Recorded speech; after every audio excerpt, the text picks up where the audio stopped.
सरकार में ही मेरे मंत्रिमंडल के सहयोगी और इसी पीलीभीत से विधायक श्री संजय गंगवार जी, भारतीय जनता पार्टी के जिला के अध्यक्ष श्री संजीव प्रताप सिंह जी, भारतीय जनता पार्टी के प्रदेश के उपाध्यक्ष विधान परिषद सदस्य श्री संतोष सिंह जी, विधान परिषद सदस्य श्री रजनीकांत माहेश्वरी जी, उत्तर प्रदेश सरकार के पूर्व मंत्री और इस क्लस्टर के इंचार्ज श्री सुरेश राणा जी, माननीय सांसद राज्यसभा श्री मिथिलेश कुमार जी, माननीय विधान परिषद सदस्य सुनील गुप्ता जी, माननीय विधायकगण श्री बाबूराम पासवान जी, स्वामी प्रवक्तानंद जी, श्री विवेक वर्मा जी, पूर्व मंत्री डॉक्टर विनोद तिवारी जी, आज के हमारे जिला पंचायत के अध्यक्ष और अन्य हमारे पूर्व पदाधिकारीगण, पूर्व विधायकगण, चेयरमैन और अन्य ब्लॉक प्रमुखगण, भारी संख्या में आज के इस प्रबुद्ध सम्मेलन में उपस्थित पीलीभीत संसदीय क्षेत्र से जुड़े हुए सभी उपस्थित बहनों और भाइयों, मैं आज के इस पावन धरा पर जो उत्तर प्रदेश की एक सबसे उर्वरा भूमि में से एक है और आदि गंगा मां गोमती का जो उद्गम स्थल है, ऐसे पीलीभीत इस पावन धरा को नमन करते हुए आप सभी प्रबुद्ध जनों का मैं हृदय से अभिनंदन करता हूं। पीलीभीत हमारे लिए इसलिए भी महत्वपूर्ण हो जाता है, एक और यहां पर अपने परिश्रम और पुरुषार्थ से तराई के क्षेत्र में यहां की उर्वरा भूमि में सोना उगलने का कार्य करने वाले हमारे अन्नदाता, और दूसरी तरफ यहाँ की बांसुरी की मधुर धुन के साथ कृष्ण कन्हैया का स्मरण कराने वाले यहाँ के हस्तशिल्पी, इन दोनों का एक अद्भुत संयोग पीलीभीत के लिए हमारे लिए बन जाता है। एक तरफ यहाँ टाइगर की हुंकार होती है और दूसरी तरफ बांसुरी की मधुर तान भी यहाँ सुनने को मिलती है, और इसीलिए जब पीलीभीत की बात आती है तो हम बार बार कहते हैं कि वहां के अन्नदाता किसानों के लिए भी, वहां के युवाओं के लिए भी और वहां के समग्र समाज के विकास के लिए जितना कुछ भी हो पाएगा वह सरकार करेगी, इसमें कोई कोताही नहीं होनी चाहिए। बहनों भाइयों, हमने बदलते हुए भारत को देखा है, हमारी पीढ़ी इसके लिए अपने आप को सौभाग्यशाली मानती है, क्योंकि आपने 2014 के पहले के भारत को भी देखा है और 2014 के बाद के भारत को भी। 2014 के पहले का वो भारत जहां अविश्वास था, जहां पे अराजकता थी, जहां पर देश के बारे में कोई सोच नहीं थी, पूरे देश के अंदर आम जनमानस के मन में सरकार के प्रति भी, सत्ता के प्रति भी और राजनीतिज्ञों के प्रति भी विश्वास नहीं रह गया था। वह एक भारत था। स्वाभाविक रूप से जब अपने देश के लोग सम्मान नहीं दे रहे हैं तो दुनिया के लोगों ने भी सम्मान देना बंद कर दिया था। एक भारत था जहां पर अन्नदाता किसान आत्महत्या कर रहा था,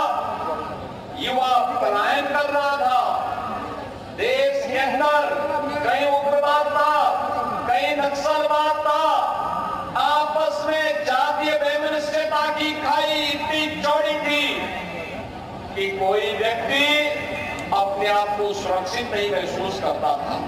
और उत्तर प्रदेश के बारे में तो कहना ही क्या है, यहां दंगा होता था।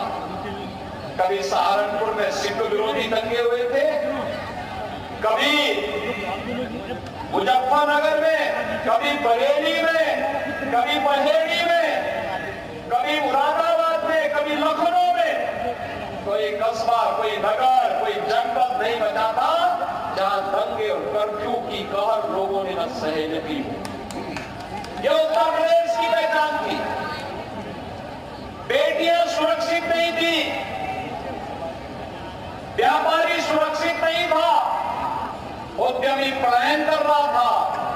ये 2014 के पहले के भारत और पहले के उत्तर प्रदेश की स्थिति थी।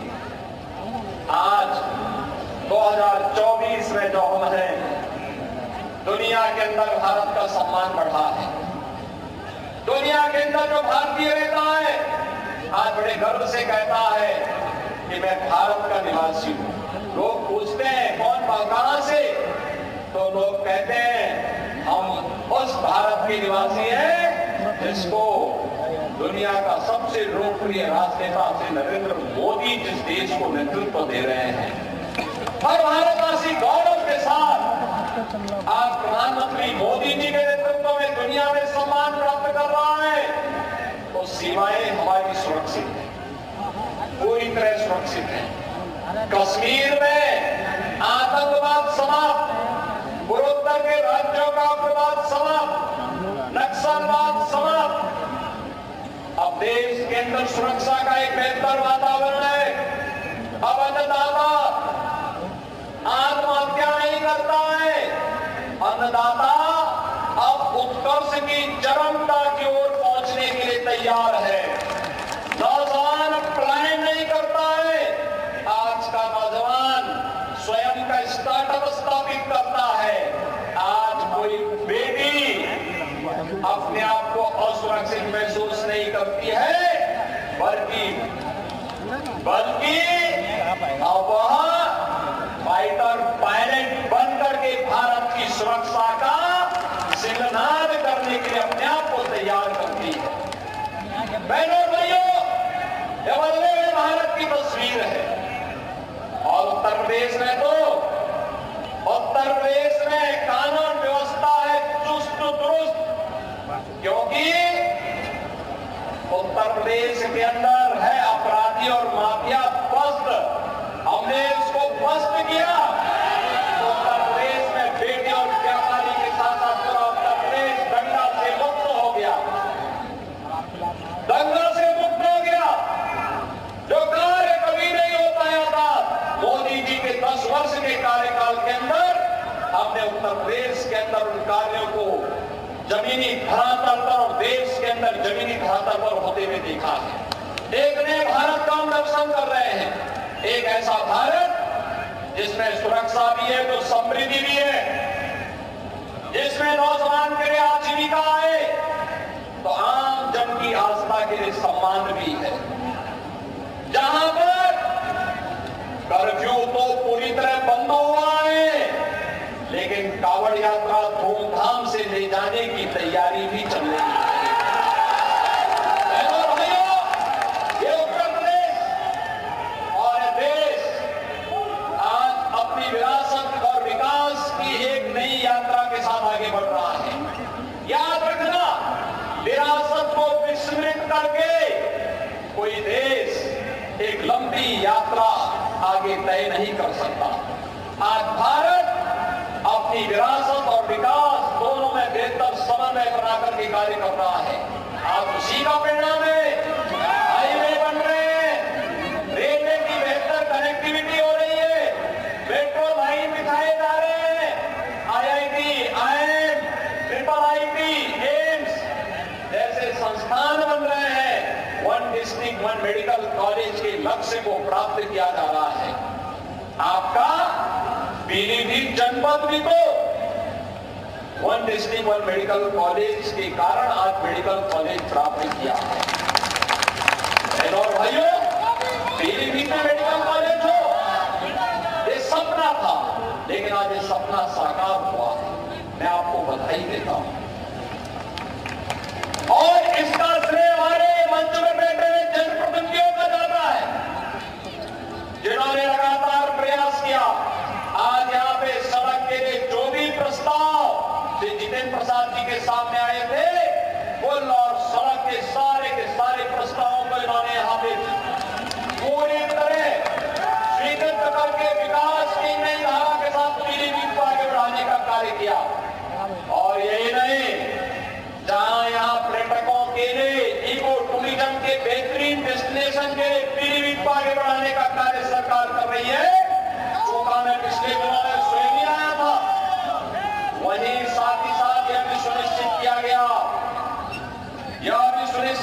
गया कि वन्य जीव और मानव के संघर्ष को रोकने के लिए जिन किसानों की जमीन जंगल के बीच में पड़ रही है, वहां पर हम इलेक्ट्रिक फेंसिंग की कार्रवाई करते हुए जंगली जानवरों से किसानों को बचाने के लिए व्यवस्था भी करेंगे।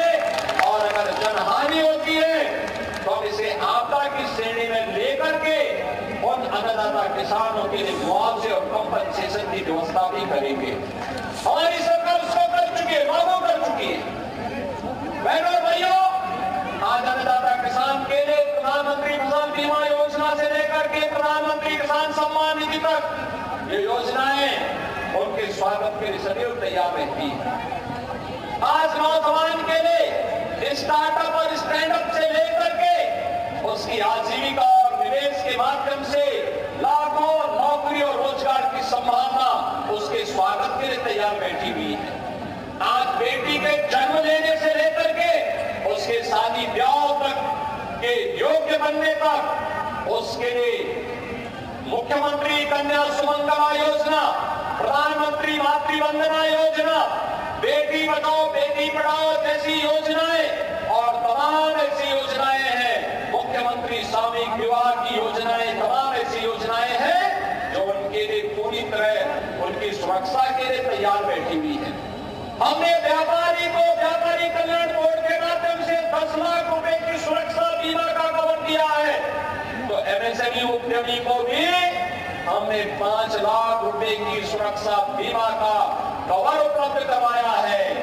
और यही नहीं, हमने निजी क्षेत्र में भी औद्योगिक पार्क विकसित करने के लिए प्लेस योजना को आगे बढ़ाने का कार्य किया है, जिसका लाभ आपका पीलीभीत जनपद भी ले रहा है।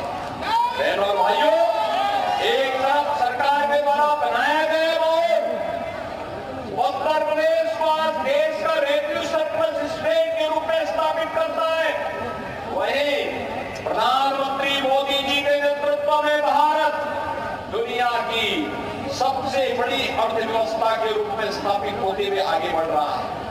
आपने देखा होगा जब 2014 में मोदी जी ने देश की बागडोर संभाली थी, तो बहनों और भाइयों, उस समय भारत दुनिया का 11वीं अर्थव्यवस्था के रूप में जाना जाता था। भारत उस समय एक पिछड़ू देश के रूप में जाना जाता था और मोदी जी के नेतृत्व में दुनिया की प्रतिस्पर्धा में आगे बढ़ते हुए आज भारत दुनिया का 5वीं बड़ी अर्थव्यवस्था है।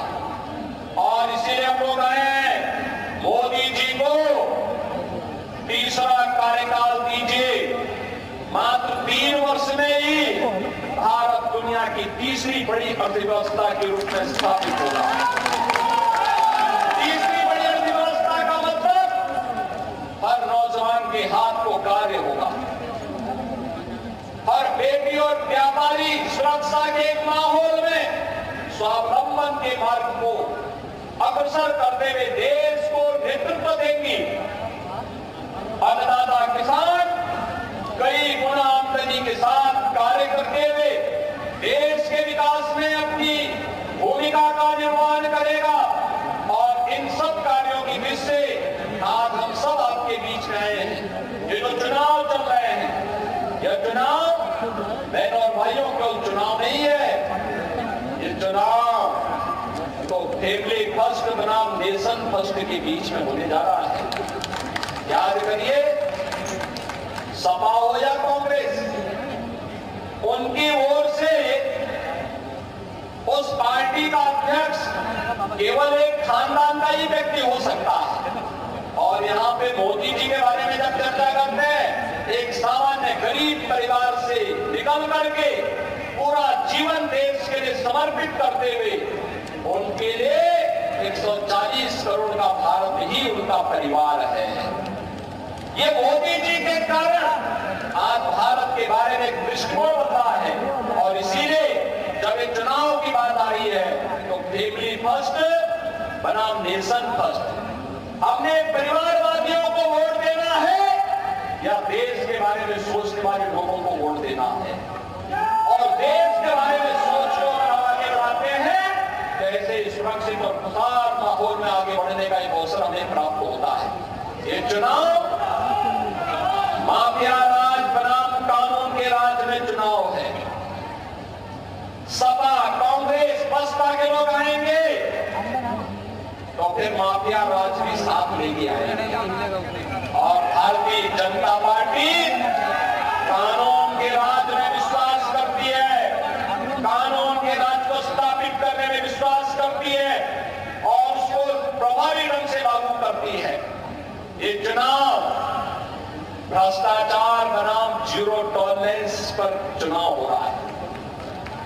भ्रष्टाचारी गरीब का ऐसे हड़पते रहेंगे, गरीब का हिस्सा ऐसे हड़पते रहेंगे कि और भ्रष्टाचारियों के स्थान जेल में होनी चाहिए। यह तय करने के लिए इस प्रकार की दृढ़ इच्छा शक्ति की सरकार चाहिए और यह कार्य भारतीय जनता पार्टी के नेतृत्व में ही होगा। यह चुनाव तुष्टीकरण बनाम सबका साथ और सबके विकास का चुनाव होगा। तुष्टीकरण जातिवाद मजहब के आधार पर जिस प्रकार का भेदभाव होता था, चेहरा देखकर के योजनाओं का लाभ दिया जाता था, लेकिन भारतीय जनता पार्टी ने मोदी जी के नेतृत्व में भारतीय जनता पार्टी की सरकार ने सबका साथ और सबके विकास के माध्यम से हर व्यक्ति को अपने साथ जोड़ने का काम किया है। योजना का लाभ सबको, सुरक्षा सबको, गरीब कल्याणकारी योजनाओं का लाभ सबको नहीं दे पाते थे। उनके हाथों में तमंचे लहराते थे। हमने उन युवाओं के हाथ में टैबलेट देने का काम किया है। टैबलेट आप सब जानते हैं, वे कर्फ्यू लगाते थे। हमने कर्फ्यू नहीं, हमने कर्फ्यू मुक्त उत्तर प्रदेश बना करके इसमें कावड़ यात्रा चलाने का काम किया है। और इसलिए भाइयों, वे आस्था के साथ खिलवाड़ करते थे, अराजकता फैलाते थे। 500 वर्षों का इंतजार करते हुए अयोध्या में रामलला का भव्य मंदिर के निर्माण का कार्य मोदी जी के नेतृत्व में आज संपन्न हो चुका है। जो कार्य कभी नहीं हुआ, मोदी जी के नेतृत्व में भारत उन कार्यों को आगे बढ़ाते हुए तेजी के साथ दुनिया के अंदर एक नए स्थान को अग्रसर करते हुए आगे बढ़ रहा है। और आज इसीलिए हम सब आए हैं आपके पास कहने के लिए कि मोदी जी की गारंटी के कारण ये सब संभव हो पाया है। बहनों भाइयों, मोदी की गारंटी का मतलब, मोदी की गारंटी का मतलब देश के अंदर 12 करोड़ किसानों को प्रधानमंत्री किसान सम्मान निधि की सौगात। मोदी की गारंटी का मतलब देश के अंदर 4 करोड़ गरीबों को सिर ढकने के लिए प्रधानमंत्री आवास योजना का उपहार। मोदी की गारंटी का मतलब देश के अंदर 10 करोड़ गरीब महिलाओं के लिए प्रधानमंत्री उज्ज्वला योजना में रसोई गैस के कनेक्शन की सौगात। मोदी की गारंटी का मतलब 12 करोड़ गरीबों के घर में एक शौचालय की सौगात। मोदी की गारंटी का मतलब देश के अंदर 80 करोड़ गरीबों को फ्री में राशन का उपहार। मोदी की गारंटी का मतलब 60 करोड़ देशवासियों को फ्री में 5 लाख रुपए की स्वास्थ्य बीमा का कवर। और इसलिए हम सबको तय करना है, हम सबको तय करना है, हमें इस देश के अंदर फिर से सुरक्षा देने वाली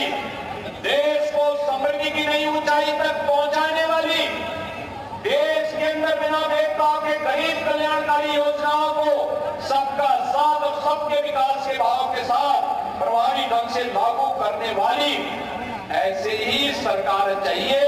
और इसलिए देश के अंदर आवाज आ रही है एक ही आवाज है। बड़े फैसले कर रहे हैं इंतजार, फिर एक बार, फिर एक बार, फिर एक बार, अब की बार, अब की बार। और इसलिए बहनों और भाइयों, मैं आप सभी प्रबुद्ध जनों के पास आया हूं। हमने आपको एक ऐसा प्रत्याशी दिया है जो प्रदेश सरकार में एक बड़े मंत्रालय का संचालन कर रहे हैं, जिनके पास विकास के कार्यक्रमों को आगे बढ़ाने का एक विजन है, जो सहज है, सरल है और पीलीभीत वासियों के लिए अपरिचित नहीं है। वे भी पीलीभीत के ही रहने वाले हैं, पीलीभीत के ही रहने वाले हैं और आप कभी भी उनके यहां जा सकते हैं। कोई बंधन नहीं, कोई दुराव नहीं, किसी से बैर नहीं, व्यवहार कुशल है, सबको गले लगाने वाले हैं। और ऐसे